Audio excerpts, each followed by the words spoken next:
सभी को हमारा प्यार भरा नमस्कार। आज मैं आपके लिए एक बड़ी ही सुंदर कहानी लाई हूँ। कहानी का नाम है दो कलाकार और इस कहानी के कहानीकार हैं मनु भंडारी जी।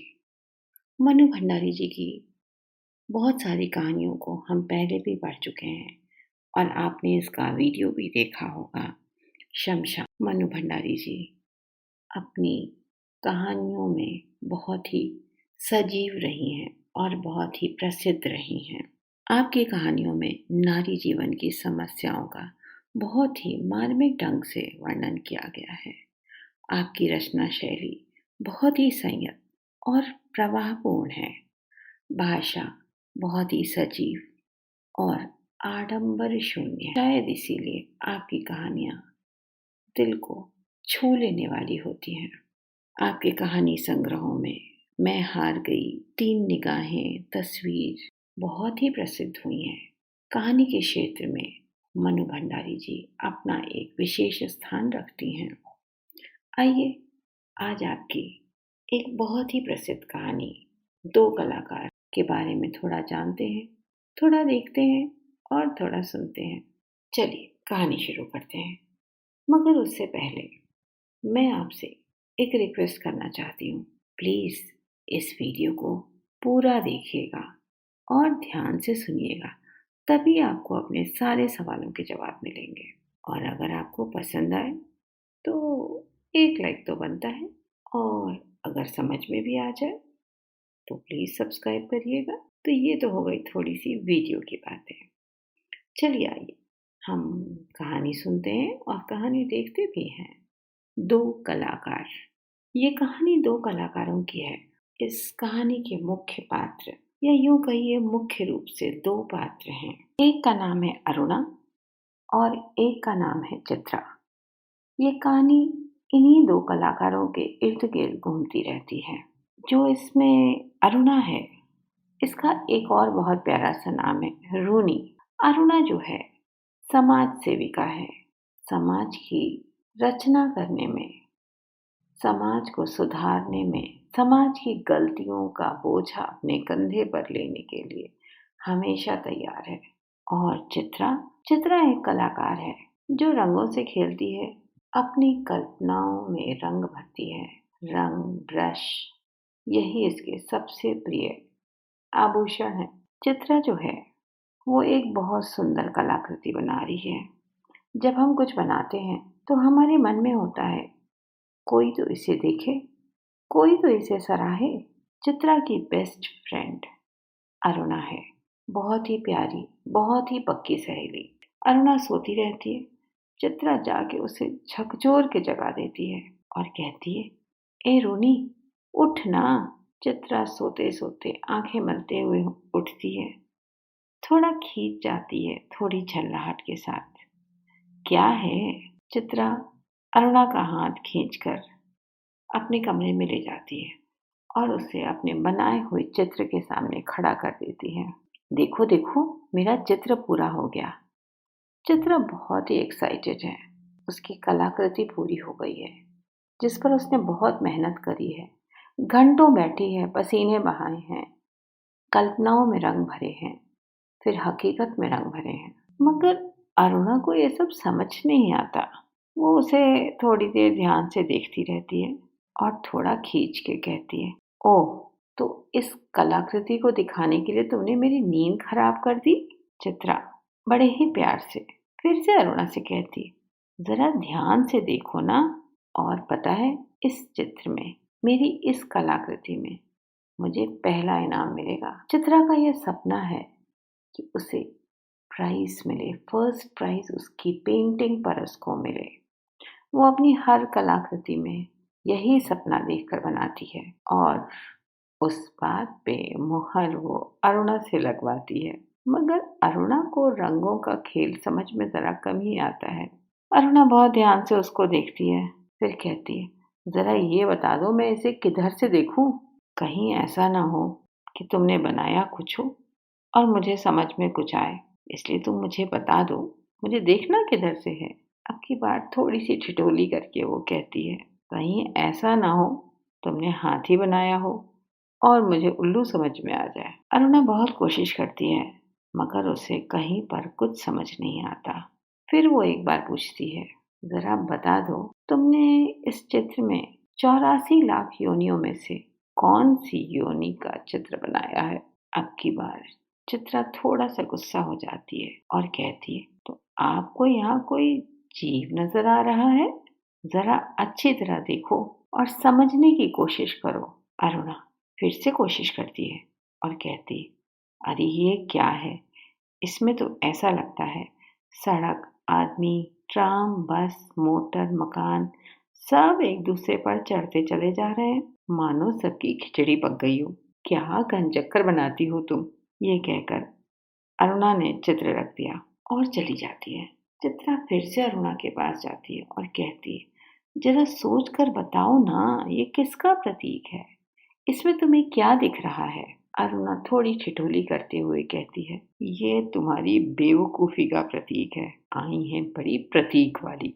चित्रा अरुणा को समझाते हुए कहती, अरे जनाब, यह चित्र आज की दुनिया में कंफ्यूजन का प्रतीक है, कंफ्यूजन का, समझी? अरुणा फिर से हंस देती है और कहती है, मुझे तो इस चित्र में लगता है तेरे दिमाग के कंफ्यूजन का चित्र है। बिना मतलब अपनी जिंदगी खराब कर रही हो। और अरुणा हाथ मुंह धोने के लिए बाहर चली जाती है। अरुणा और चित्रा बहुत ही बेस्ट फ्रेंड्स हैं। पूरे हॉस्टल में इनकी दोस्ती मशहूर है। कभी ये दोनों कल्पना ही नहीं कर पाते कि इन्हें अलग होना है। इन्हें अपनी खुशी में, अपने दुख में एक दूसरे का साथ बराबर से मिलता है। एक दूसरे की टांग खिंचाई भी होती है, मगर फिर भी एक दूसरे का इंतजार है। अरुणा मुंह हाथ धोकर के आती है, तभी देखती है 3-4 बच्चे उसके कमरे के दरवाजे पर खड़े हैं और उसकी प्रतीक्षा कर रहे हैं। आते ही बोलती है, अरे बच्चों, तुम आ गए? चलो बैठो, मैं अभी आती हूँ। अब की बार चित्रा थोड़ा सा खींच कर कहती, ये क्या बंदर पाल रखे हैं तूने? फिर जरा हंस देती है। एक दिन तुम्हारी इसी पाठशाला का मैं चित्र बनाऊंगी और लोगों को दिखाऊंगी कि हमारी एक मित्र साहिबा थी जो बस्ती के चौकीदारों, नौकरों और चपरासियों के बच्चों को पढ़ा पढ़ा कर अपने को बहुत बड़ी पंडित समझती थी, अपने आप को समाज सेविका भी समझती थी। 4 बजते ही कॉलेज की सारी लड़कियां लौट जाती हैं, पर अरुणा नहीं लौटती। चित्रा चाय के लिए उसकी प्रतीक्षा करती रहती है। मैंने अभी आपको बताया, दोनों में गहरी दोस्ती है, एक दूसरे का इंतजार है, सुख दुख बांटने के लिए, विचारों के साथ खेलने के लिए। अब की बार चाय पे इंतजार हो रहा है और मन ही मन चित्रा बड़बड़ाती रहती है, पता नहीं कहाँ कहाँ भटकती रहती है, बस अब इसके इंतजार में बैठे रहो। तभी अरुणा आ जाती है और कहती, क्या बड़बड़ कर रही है? मैं आ गई, चलो चाय बनाओ, साथ ही बैठकर पियेंगे। चित्रा कहती है, तेरे मनोज की चिट्ठी आई है? अरुणा लिफाफा फाड़कर जल्दी जल्दी पत्र पढ़ने लगती है। चाय पीते पीते चित्रा बोली, आज पिताजी का पत्र आया है। लिखा है, जैसे ही यहाँ कोर्स समाप्त हो जाए मैं विदेश जा सकती हूँ। मैं तो जानती थी पिताजी कभी मना नहीं करेंगे। अपनी खुशी और अपने दुख बांटने के लिए हमें हमेशा कोई चाहिए होता है। यहाँ पर चित्रा के पास अरुणा है और अरुणा के पास चित्रा है। अरुणा बोलती, हाँ भाई, धनी बाप की बेटी है और वो भी तो इकलौती। तेरी इच्छा कभी टाली जा सकती है? पर सच कहती हूँ, मुझे तो सारी कला एकदम निरर्थक लगती है। मुझे उसमें कुछ भी समझ नहीं आता। इतनी बेमतलब लगती है कि बता नहीं सकती।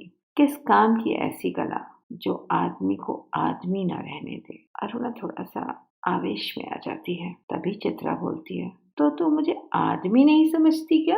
अरुणा उसे समझाते हुए कहती है, तुझे दुनिया से कोई मतलब नहीं, दूसरों से कोई मतलब नहीं है। बस 24 घंटे अपने रंग और अपने ब्रश में डूबी रहती है। दुनिया में कितनी बड़ी घटना घट जाए, पर यदि उसमें तेरे चित्र के लायक कोई आइडिया ना हो तो तेरे लिए वो घटना एकदम बेमतलब होती है, कोई महत्व ही नहीं रखती। हर घड़ी, हर जगह, हर चीज में तू सिर्फ अपनी कला को देखती है, अपने लिए एक विषय चुनती है अपने लिए एक मॉडल खोजती है। कागज पर इन निर्जीव चित्रों को बनाने के बजाय 2-4 की जिंदगी अगर तू बना देती, तेरे पास तो सामर्थ्य है और साधन भी है। अरुणा की इतनी सारी बातें सुनकर चित्रा कहती है, वो काम मैंने तेरे लिए छोड़ दिया है। मैं चली जाऊंगी ना तो तू जल्दी से सारी दुनिया का कल्याण करने के लिए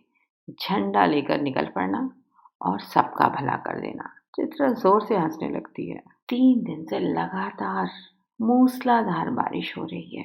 रोज अखबारों में बाढ़ की खबरें आती हैं। बाढ़ पीड़ितों की दशा बिगड़ती जा रही है और वर्षा है कि थमने का नाम ही नहीं लेती। अरुणा सारा सारा दिन चंदा इकट्ठा करने में व्यस्त रहती है। एक दिन आखिर चित्रा ने कह दिया, तेरे इम्तिहान सर पर आ रहे हैं, कुछ पढ़ती लिखती हो नहीं, सारा दिन बस यूं ही भटकती रहती हो। तुम्हारे माता पिता क्या सोचेंगे कि इतना पैसा बेकार ही पानी में बहा दिया। अरुणा चित्रा को समझाते हुए कहती है, आज शाम को स्वयं सेवकों का एक दल जा रहा है। मैंने प्रिंसिपल से परमिशन ले लिया है, अनुमति ले ली है। मैं भी उनके साथ जा रही हूँ। चित्रा की बात को बिना सुने उसने अपना ऐलान कर दिया था। अरुणा शाम को चली गई। 15 दिन बाद वो लौटती है और उसकी हालत काफी खस्ता हो गई है। ऐसी कमजोर सी मालूम पड़ता है, महीनों से खाना नहीं खाया है, या यूं कहिए ऐसा कभी कभी लगता है कि 6 महीने से बीमार है। चित्रा उस समय गुरुदेव के पास गई हुई थी। अरुणा नहा धोकर खा पी कर लेटने लगी। तभी उसकी नजर चित्रा के नए चित्रों की ओर जाती है। 3 नए चित्र उसने बना रखे थे। तीनों बाढ़ के चित्र थे। जो दृश्य वह आंखों से देख कर आ रही थी, ठीक वैसे ही दृश्य यहाँ भी अंकित थे। उसका मन न जाने कैसा होने लगा, पेट में हौल उठने लगी थी। शाम को चित्रा लौटती है और अरुणा को देखकर बहुत ही खुश हो जाती है। आखिर 15 दिन से जो अकेली थी। तभी अरुणा चित्रा से पूछती है, क्यों चित्रा, तेरे जाने का क्या हुआ? चित्रा कहती है, हाँ, अगले बुध को मैं घर जा रही हूँ। बस 1 सप्ताह बाद हिंदुस्तान की सीमा के बाहर होंगी, हवा में उड़ जाऊंगी। उल्लास, खुशी उसके हर शब्द से टपक रही थी। अरुणा थोड़ा सकते में आ जाती है और कहती है, क्या तुम सच कह रही हो? तुम चली जाओगी? 6 साल से, हाँ 6 साल से चित्रा और अरुणा एक साथ एक हॉस्टल में और एक ही कमरे में रहते थे। वो भूल ही गए थे कि एक दिन उन्हें अलग होना पड़ेगा। वो चली जाएगी। अरुणा सोचने लगी, वो चली जाएगी तो मैं कैसे रहूंगी? उदासी भरे स्वर में अरुणा ने पूछ ही लिया, या यूं कहिए जैसे स्वयं से ही पूछ रही थी। कितना प्यार था। सारे हॉस्टल में उनकी फ्रेंडशिप मशहूर थी। लोग अक्सर इनसे ईर्ष्या भी करते थे, जलन भी होती थी। कैसे इतने साल से दोनों एक साथ रह रही और एक ही कमरे में। आखिर चित्रा के जाने का दिन भी आ गया। अरुणा सवेरे से ही उसका सारा सामान ठीक कर रही थी। एक एक करके चित्रा सबसे मिलने गई। बस गुरुजी से मिलना बाकी रह गया था, तो उनका आशीर्वाद लेने चल पड़ी। 3 बज गए थे और 5 बजे की गाड़ी से उसको जाना था। अभी तक नहीं आई थी। अरुणा को थोड़ी चिंता होने लगी। सोचा खुद जाकर देखा है क्या, आखिर क्या बात हो गई, कहाँ रह गई, अभी तक आई क्यों नहीं। तभी बड़बड़ाती सी चित्रा कमरे में आती है और बोलती है, बड़ी देर हो गई ना, क्या करूं, बस कुछ ऐसा हो गया कि रुकना ही पड़ गया मुझे। अरुणा पूछती है, आखिर ऐसा क्या हो गया था?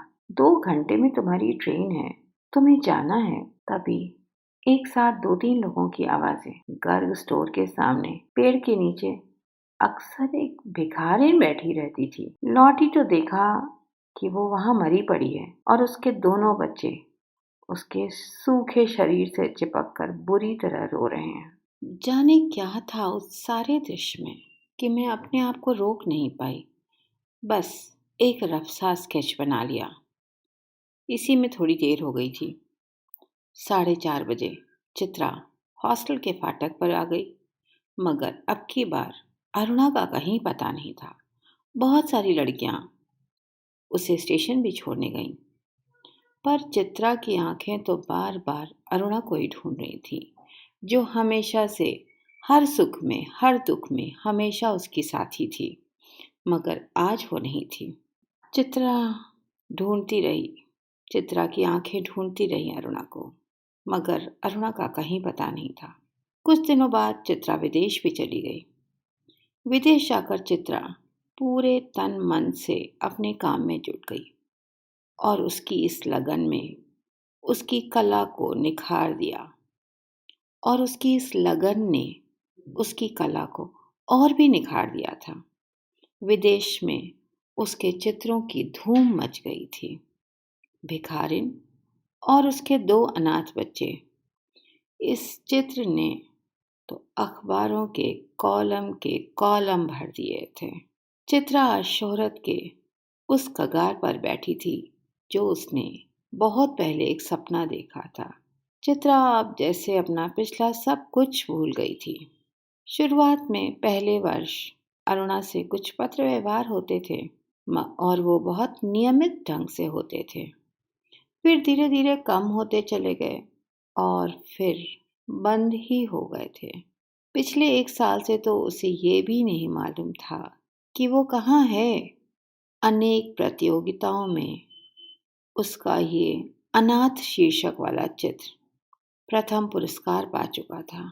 न जाने इस चित्र में ऐसा क्या था कि जो भी देखता बस देखता ही रह जाता था। 3 साल के बाद अब चित्रा भारत वापस आई थी और उसका बहुत भव्य स्वागत भी हुआ। अब की बार भारत के अखबारों में उसकी कला पर, उसके जीवन पर अनेक लेख छपे। पिता अपनी इस इकलौती बिटिया की सफलता पर बहुत प्रसन्न थे। हर माँ बाप यही चाहते हैं कि उनके बच्चे सफल हों, उनका नाम रोशन करें। चित्रा के पिता भी यही चाहते थे और बहुत खुश थे। दिल्ली में चित्रा की प्रदर्शनी का आयोजन किया गया, बल्कि यूं कहूंगी कि एक विराट प्रदर्शनी का आयोजन किया गया और उसके उद्घाटन के लिए चित्रा को ही बुलाया गया। उस भीड़ भाड़ में अचानक उसकी भीड़ अरुणा से हो गई। रूनी, रूनी कहती हुई चित्रा भीड़ की उपस्थिति को भूलकर अरुणा के गले से लिपट गई। तुझे कब से चित्र देखने का शौक हो गया रूनी? चित्रों को नहीं, चित्रा को देखने आई थी। तो एकदम भूल ही गई मुझे। अरुणा के ये शब्द चित्रा के कलेजे में चुभ गए। तभी उसने देखा अरुणा के साथ 2 बच्चे हैं। चित्रा ने पूछा, ये बच्चे किसके हैं? 2 प्यारे से बच्चे, एकदम गोल मटोल से। एक की उम्र लगभग 10 साल की होगी और दूसरी की 8 साल। अरुणा कहती, मेरे बच्चे हैं। और किसके? वो बच्चों से चित्रा को परिचय करवाती है और कहती है, ये तुम्हारी चित्रा मौसी है, नमस्ते करो। अरुणा ने आदेश दिया और बच्चों ने एकदम संस्कारी बच्चों की भांति चित्रा को नमस्ते किया। पर चित्रा एकदम ही जैसे कहीं खो गई थी। उन बच्चों की ओर, उन बच्चों का मुंह और उन बच्चों की आज्ञाकारिता, ऐसा भोलापन, थोड़ी देर तक बस देखती ही रह गई। तभी अरुणा ने चित्रा को टोका और कहा, कैसी मौसी है तू? प्यार तो कर बच्चों को। और चित्रा ने दोनों के सिर पर बड़े प्यार से हाथ फेर दिया। अरुणा ने बच्चों से कहा, तुम्हारी ये मौसी बहुत सुंदर तस्वीरें बनाती है। ये सारी तस्वीरें इन्होंने ही बनाई हैं। तभी बच्चों ने फरमाइश करी, क्या आप सारी तस्वीरें हमें दिखाएंगी? चित्रा उन्हें तस्वीरें दिखाने लगी। घूमते घूमते वे उसी भिखारिन वाली तस्वीर के सामने आ पहुंचे। चित्रा ने कहा, यही वो तस्वीर है रूनी, जिसने मुझे इतनी प्रसिद्धि दी है, इतनी शोहरत दी है। तभी बच्चे बोल उठते हैं, मौसी, ये बच्चे रो क्यों रहे हैं? तस्वीर को ध्यान से देखकर अरुणा की बिटिया ने यह प्रश्न किया था। चित्रा कहती है, इनकी माँ मर गई है, देखती नहीं हो, मरी पड़ी हुई है, इतना भी नहीं समझती? बालक ने, यानी कि अरुणा के बेटे ने तुरंत ही अपना बड़कपन दिखाते हुए और अपने ज्ञान का प्रदर्शन करते हुए अपनी बहन को ये समझाने की कोशिश करी थी। तभी अरुणा की बिटिया कहती है, क्या ये बच्चे सचमुच के बच्चे हैं मौसी? अरुणा की बिटिया की हर स्वर में बहुत ही दुख था, बहुत ही दर्द था। तभी चित्रा कहती है, हाँ और क्या, मैंने इन्हें ही देख करके तो ये तस्वीर बनाई है। अरुणा की बिटिया कहती है, मौसी, हमें ऐसी तस्वीर नहीं देखनी, मुझे नहीं अच्छा लगता इसे देखना। आप कुछ अच्छी अच्छी तस्वीरें हमें दिखाइए ना, राजा रानी की या परियों की। उस तस्वीर को और अधिक तक देखना शायद बच्चों के लिए असह्य हो रहा था। चांस की बात है, तभी अरुणा के पति आ जाते हैं और साधारण बातचीत के पश्चात अरुणा ने दोनों बच्चों को उनके हवाले करते हुए कहा, आप जरा बच्चों को प्रदर्शनी दिखाएं, मैं चित्रा को लेकर के घर चलती हूँ। बच्चों की कोई इच्छा नहीं थी, फिर भी पिता के साथ विदा हुए। चित्रा को दोनों बच्चे बड़े ही प्यारे लग रहे थे। वह उन्हें देखती रही, थोड़ी देर तक निहारती रही। जब वो आंखों से ओझल हो गए तो उसने एक बार फिर से अरुणा से पूछा, रूनी, ये प्यारे प्यारे बच्चे आखिर किसके हैं? कहा तो मेरे। अरुणा ने फिर से हंसते हुए कहा। चित्रा फिर से पूछती है, अरे बता दो ना, मुझे क्यों बेवकूफ बना रही हो? अब की बार अरुणा एक पल के लिए ठहर जाती है और फिर पूछती है, बता दूं? और फिर उस भिखारिन वाली चित्र के दोनों बच्चों पर उंगली रख कर कहती है, ये ही वे दोनों बच्चे हैं। क्या? चित्रा की आंखें खुली की खुली ही रह जाती हैं। क्या सोच रही है चित्रा? कुछ नहीं। एक ठंडी सांस लेकर के चित्रा फिर बोलती है, कुछ नहीं, मैं सोच रही थी कि पर अब की बार शायद चित्रा के शब्द उसके गले में ही अटक जाते हैं। शब्द उसका साथ नहीं दे रहे हैं। कभी कभी हम सबके साथ भी ऐसा ही होता है। इतने भाव विभोर हो जाते हैं कि शब्द हमारा साथ नहीं देते, वो बस गले तक आकर के रुक जाते हैं। इस समय चित्रा का भी कुछ ऐसा ही हाल था। वीडियो देखने के लिए बहुत बहुत धन्यवाद। उम्मीद है आपको भी इसने थोड़ा हिला दिया होगा और हमारे बच्चों को कहानी सुनने में ज़रूर मज़ा आया होगा। अगर पसंद आई तो ज़रूर अपने दोस्तों के साथ शेयर करिएगा और अगर अच्छी लगी तो एक लाइक बनता है। सब्सक्राइब करिएगा। Thank you so much.